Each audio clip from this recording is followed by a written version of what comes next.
Mesdames et messieurs, nous vous souhaitons la bienvenue au cœur de l'Afrique, en plein bassin du Congo. Ici, le plus grand fleuve du continent coule depuis des temps immémoriaux et sert de trait d'union aux deux Congos ainsi qu'à leurs capitales respectives qui sont les plus proches du monde. Jadis, les royaumes ainsi que les empires florissants foisonnaient en Afrique centrale. Et puis vint la traite négrière.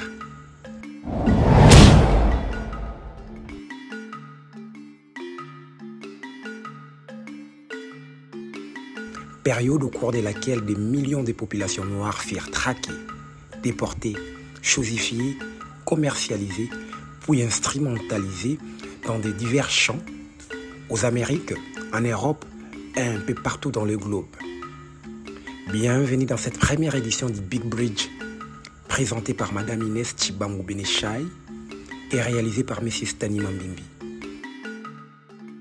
Cette première édition se déroulera à Brazzaville. Nous vous prions de venir avec nous à la rencontre d'un élu du peuple, pas comme les autres. Venez, traversez avec nous pour découvrir une loi et un univers qui ne vous laissera pas insensible.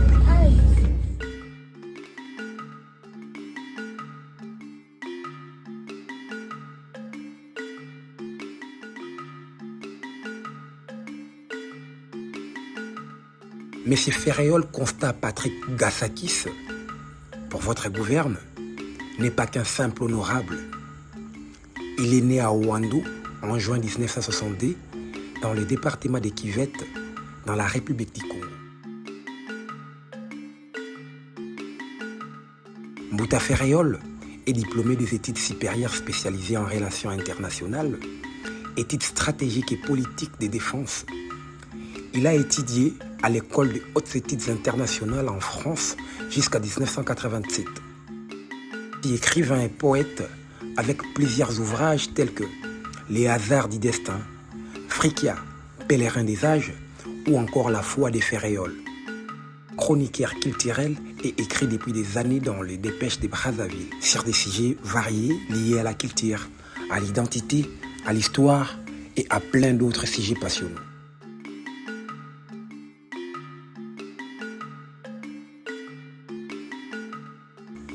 Bienvenue dans cette émission fantastique de Big Bridge.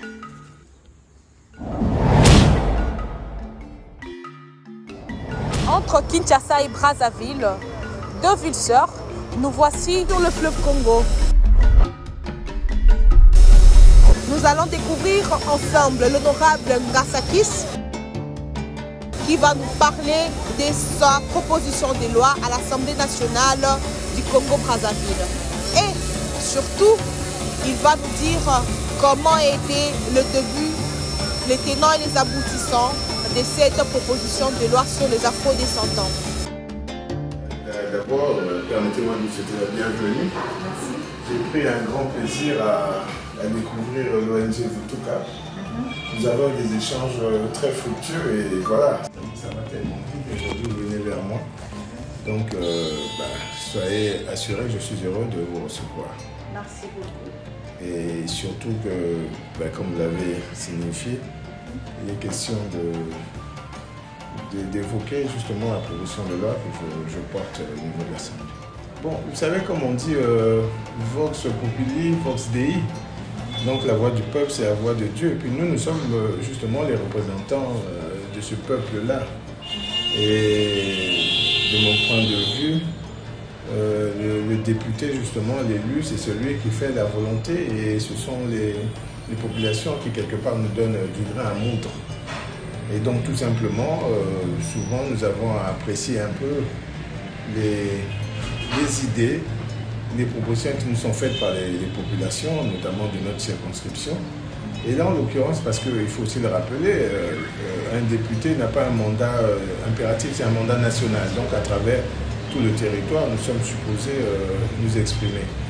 Et là, je dois insister pour dire qu'il y a un certain groupe de frères, on va appeler ça de frères, qui avaient tenu à me voir justement pour me faire cette proposition de loi qu'on a élargie après, sur laquelle le thème d'abord sur lequel nous avons réfléchi, c'est quelle place faudrait-il faire aux afrodescendants.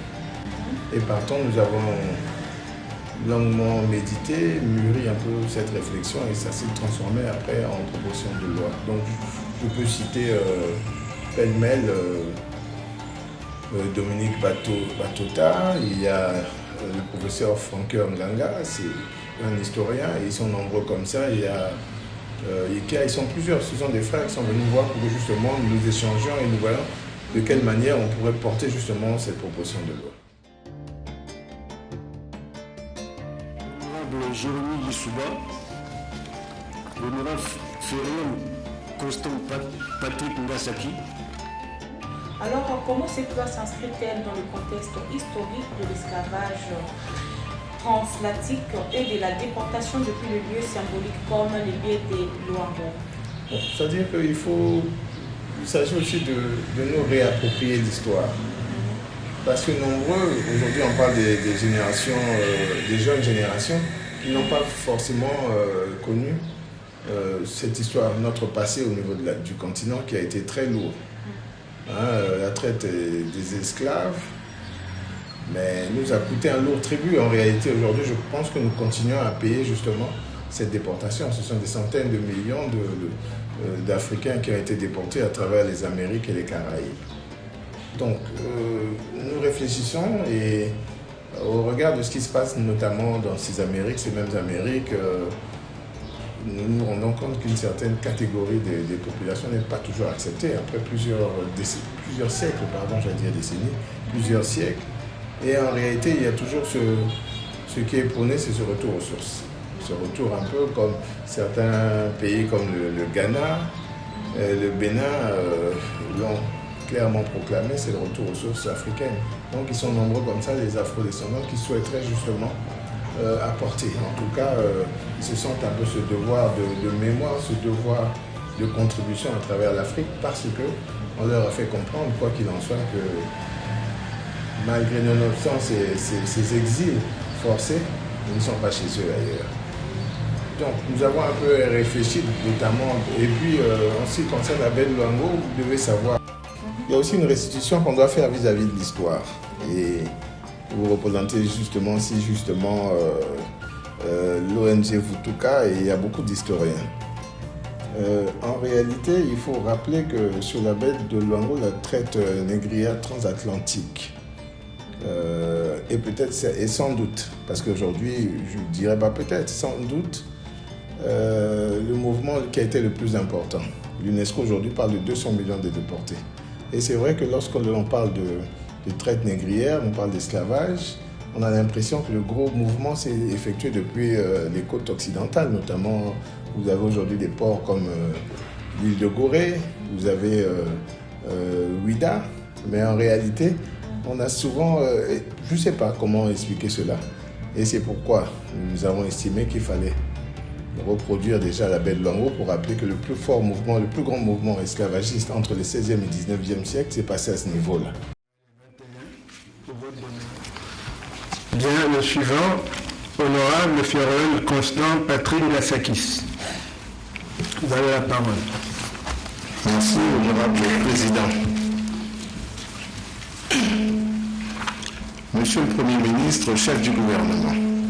Donc c'est d'abord ce devoir de restitution que nous voulons faire à travers, parce que lorsqu'on parle de traite transatlantique, évidemment, vous avez l'Angola, le Congo, la Centrafrique, la RDC, tous ces pays, le Gabon, je citais, je crois, et donc il y a un fort mouvement, mais c'est assez méconnu. Et donc nous demandions même que ça s'approprie au niveau des couches, même des couches les plus jeunes, parce qu'il faut le savoir.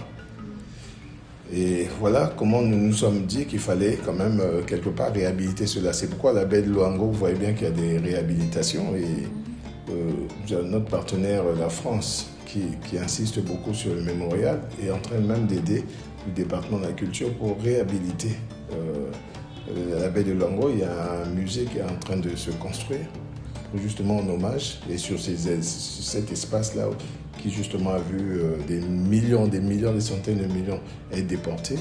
Et donc c'est un honneur, c'est un hommage qu'on veut rendre à tous ceux qui sont partis.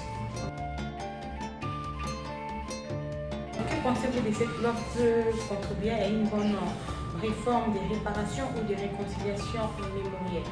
Bon, il faut dire qu'il y a de la demande de part et d'autre. Au niveau du continent africain, nous sommes en train de beaucoup réfléchir. On cherche à changer de paradigme, notamment pour les questions de développement socio-économique. Pourquoi pas la main-d'œuvre, la contribution de ces... Pas la main-d'œuvre, la contribution de ces couches largement expérimentées. Imaginez un peu tous ces hommes noirs, ces illustres frères noirs qui ont acquis une maîtrise certaine. Et nous avons senti cette volonté justement de la mettre à contribution du développement de l'Afrique. Pourquoi pas? Lorsqu'on parle de réparation, c'est peut-être pour ça que nous piétinons, parce que nous avons perdu ces élites. En tout cas, les fils, les ancêtres de nos anciens, enfin plutôt les fils de nos anciens déportés, les ancêtres. Maintenant, il y a cette volonté parce que, comme je disais tantôt, les afro-descendants se sont rendus compte qu'ils sont mieux que on n'est jamais si mieux que chez soi. Et le chez soi, en l'occurrence, c'est l'Afrique. Donc, ça peut déjà apporter, je vais parler en termes d'expertise, et donc nous avons tout intérêt. Il y a l'expertise et il y a la volonté de le faire. Pour ce faire, maintenant, il faudrait que nous les accueillions les bras ouverts parce qu'il y a beaucoup de monde depuis longtemps. Et si vous voulez, je ne dirais pas qu'on se regarde en chaîne faïence, mais on se demande réellement quelles sont les volontés des partis. Est-ce que c'est une question pécuniaire systématiquement de notre côté? Est-ce que nous sommes réellement sincères? Mais il y a des très, très enrichissantes. Le Ghana a accordé, parce que c'était dans le même esprit, dans la même dynamique. Le Ghana aujourd'hui a accordé à plus de 1000 afro-descendants la nationalité ghanéenne. Ils se sont installés sur les côtes, sur le territoire ghanéen, nombreux. Ils ont investi, ils ont fait des affaires et franchement, avec un peu de recul, c'est vraiment positif, de manière générale. Il y a eu le Ghana et donc nous pensons réellement que c'est un exemple qui est bon à suivre. Mais en réalité, il faut aussi le dire qu'au niveau de l'Union africaine, les pays africains estimés, ils ont fait d'ailleurs de 2025, l'année de l'Afrique, et ils ont justement demandé que nous accueillions avec les bras très ouverts et le cœur très ouvert les afro-descendants. C'est l'année de la diaspora, et donc on a incité tous les pays à aller dans ce sens. C'est pourquoi vous avez, j'ai fait allusion au Ghana, vous avez le Gabon, qui justement aussi a commencé à anticiper, ils ont commencé à donner la nationalité, à offrir, à octroyer la nationalité ghanéenne, la nationalité gabonaise à ceux qui le demandaient. L'exemple le plus flagrant, c'est celui de cet acteur nord-américain, Samuel Jackson, qui était fier parce que, évidemment, il y a ce mouvement, j'aurais dû peut-être commencer par là pour dire qu'il y a aujourd'hui la science est tellement évoluée qu'on peut savoir facilement de quelle partie de l'Afrique sont originaires nos ancêtres. Enfin, je parle beaucoup plus pour les afro-descendants. Et donc, il y a beaucoup de laboratoires, notamment aux États-Unis, qui sont à pied d'œuvre. Et vous avez comme ça un certain nombre de grandes personnalités qui peuvent aussi nous apporter la diaspora naturellement. Je prends l'exemple au passage de Mike Tyson, dont les ancêtres sont originaires du Congo. On n'a pas dit quel Congo, mais bon, écoutez, on a dit du Congo et en réalité, ça ne nous surprend pas trop parce qu'on considère que le Congo, en réalité, c'est un seul pays, n'est-ce pas? Alors, vous avez donc le Gabon, vous avez le Bénin qui est particulier parce qu'ils ont légiféré avant. Aujourd'hui, il y a une loi justement pour le retour au Bénin où justement, sous certaines conditions, en respectant la loi nationale, on peut octroyer la nationalité béninoise. Donc il y a déjà des mouvements comme ça qui sont très forts. J'aurais dû citer aussi la loi Taubira, qui est aussi une afro-descendante. En réalité, vous connaissez la ministre qui était de la Justice, Taubira, qui a fait adopter un projet de loi en 2001, qu'on appelle la loi Taubira, justement, qui condamne l'esclavage, la traite négrière, pour ce que ça a été. Somme toute, un crime contre l'humanité, un génocide. Donc, dans la proposition de loi que nous portons, nous avons 3 volets. Celui d'abord de reconnaître l'esclavage comme un crime contre l'humanité. Après, nous voulons, pourquoi pas, instaurer une date commémorative pour ces descendants-là, et après, et enfin, leur faciliter l'octroi de la nationalité pour ceux qui le désirent, qui le demandent, et qui répondraient à toutes les conditions naturellement législatives que nous allons, qui sont contenues dans notre code de la nationalité.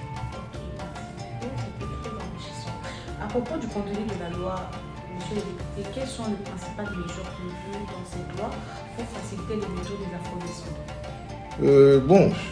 En réalité, je suis tenté de dire que nous avons déjà un code de nationalité. Mais le code de la nationalité ici déjà au départ a été changé je me perds un peu dans les dates, mais avant on ne pouvait pas obtenir une double nationalité. Aujourd'hui c'est chose faite. Désormais quand vous arrivez, vous pouvez être congolais ou être étranger et demander à avoir la nationalité congolaise.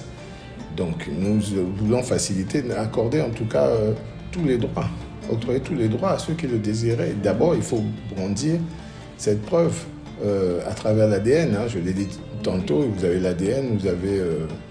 il y a des enquêtes qui sont faites préliminairement, qui seront faites. Vous venez, vous faites la demande et puis les services compétents, en l'occurrence c'est le ministère de la Justice, qui vous donne, il y aura un certain délai et puis après on vous accorde en fait celui qui aura la nationalité, aura les mêmes droits que n'importe quel Congolais. Après un certain temps, naturellement, je vous dis que là on rentre dans les détails, mais il y a une période probatoire qui permet d'apprécier et d'enquêter. Mais après, c'est tous les droits. C'est-à-dire que vous avez droit à obtenir... Parce qu'il y a beaucoup de demandes aussi dans ce sens-là. Les afro-descendants veulent avoir des espaces, des territoires pour construire. Il y a beaucoup de monde. On en a beaucoup rencontré tous les jours. Maintenant, ça devient... en cascade, nous les recevons tous les jours. Ils sont nombreux. Déjà, dans la ville de Pointe-Noire, il y a beaucoup des afro-caribéens.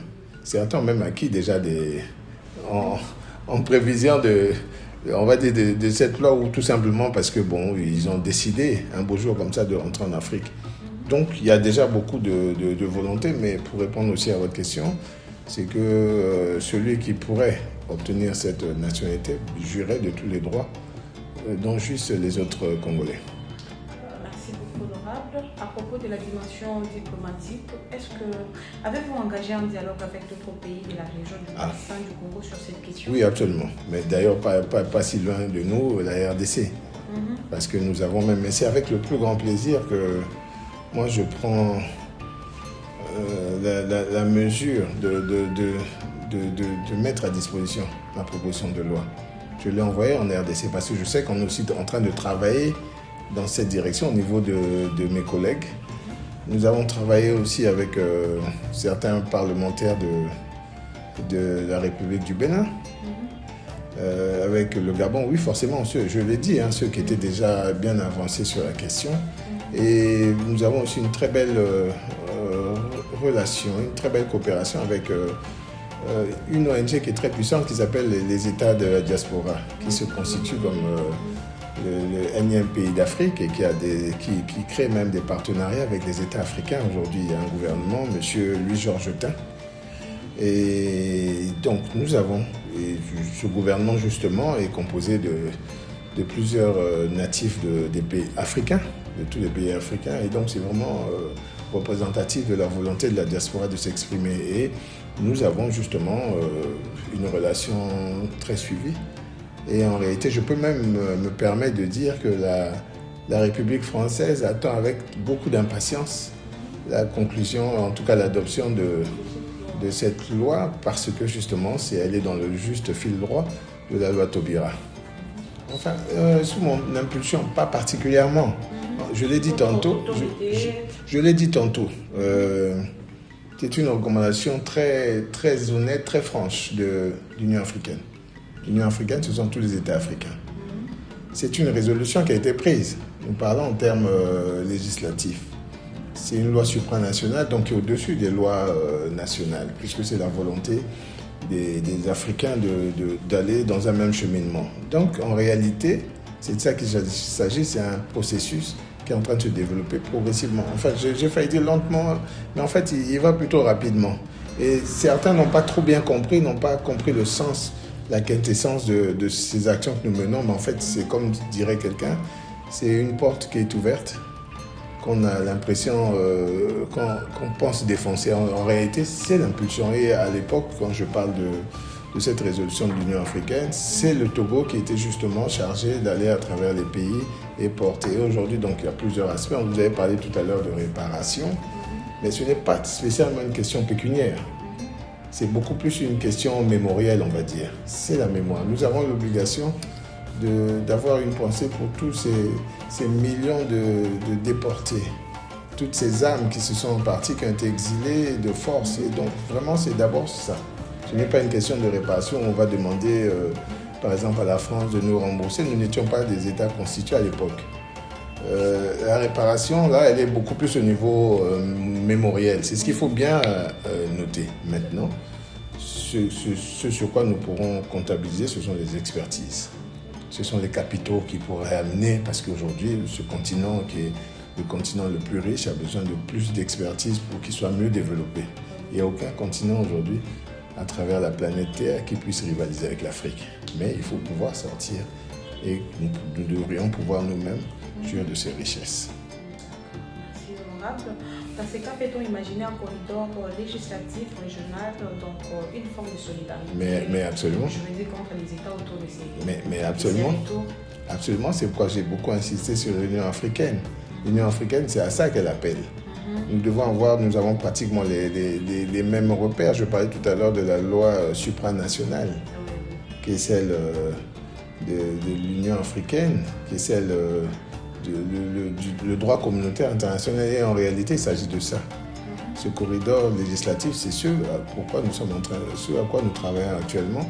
C'est pourquoi nous voulons mettre le fruit de notre réflexion à la disposition de tous les Africains, pour que nous abondions dans le même sens. Je comprends un peu mieux votre question tout à l'heure lorsque vous parliez d'impulsion toute l'autorité, mais c'est vrai que ça, je vous ai fait un peu le tracé. On parle de la loi Taubira, on passe par le Ghana, passe par le Bénin, et certaines actions qui ont été pratiquées, même au Nigeria, qui ont été pratiquées au Togo, au Gabon. Et nous, on est quelque part, on donne pas le là, mais on donne de l'implication à ce qui a été déjà démarré. Donc oui, effectivement, il s'agit d'un corridor législatif que nous contribuons à alimenter de plus belle. Alors, perception et avenir, quelle est cette proposition de la loi a-t-elle reçu au sein de l'Assemblée nationale de ces pays et de la société civile? Très, très positif. L'accueil a été très, très bon.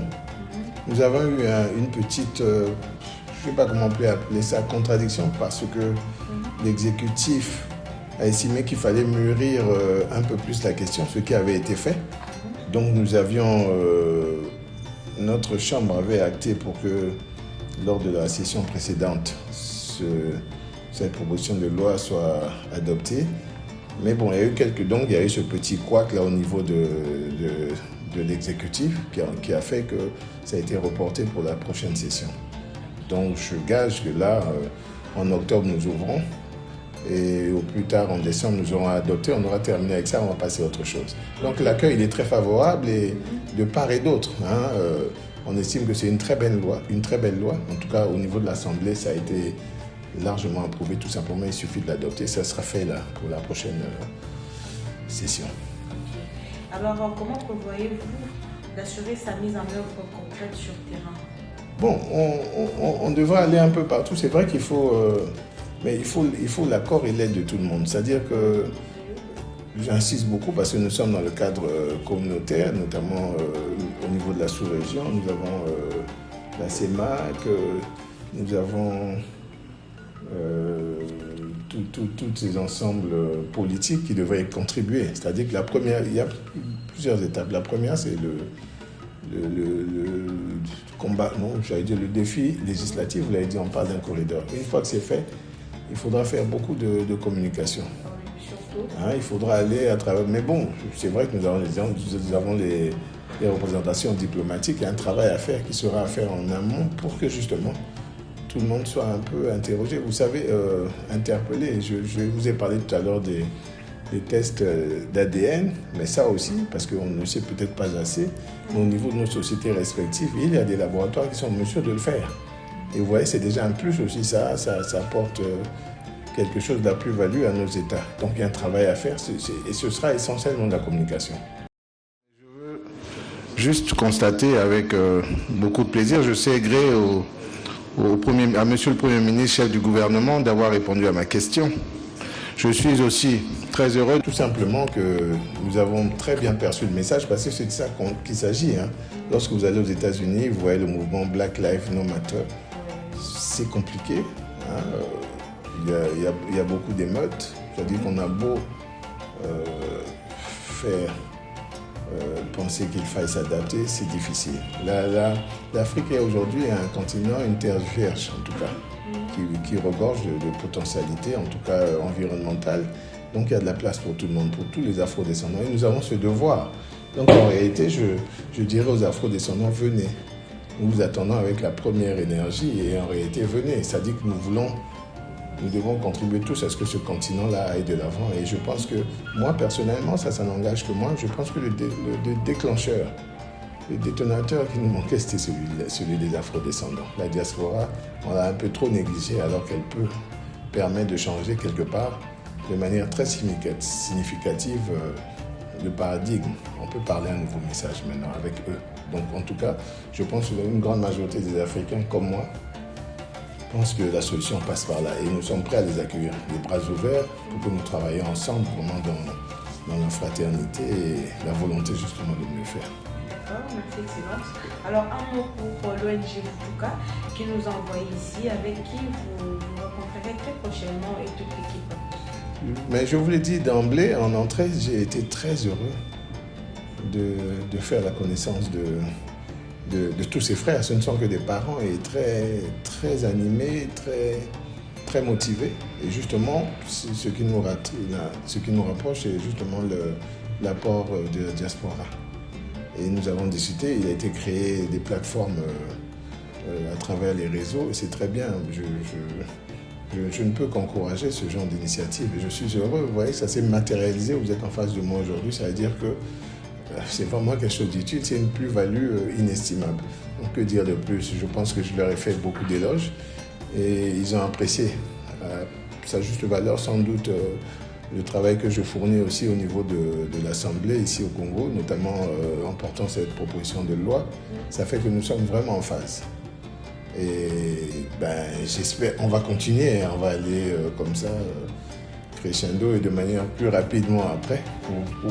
Je pense qu'on a le même but. Je sais que même au niveau de l'Assemblée nationale en République démocratique du Congo, là aussi on est en train de préparer ça. Donc je pense que on va tous célébrer ça un jour, mais je pense qu'on aura... C'est très important pour le Congo. Donc je dis encore une fois de plus à vous, en tout cas, merci et vous êtes providentiels. Merci infiniment, honorable. Soyez les bienvenus. Merci. Nous sommes à la fin de notre entretien. Merci de disposer de votre temps pour nous recevoir et d'échanger et nous éclairer sur cette proposition de loi. Alors, nous vous disons grandement merci et je ne cesserai jamais de dire merci, surtout pour l'accueil. Et c'était pour moi une immense joie et plaisir d'être ici présente, accompagnée de l'équipe de Vutuka et de passer cette interview, cette émission qui sera diffusée dans le média congolaise. Et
Bridge.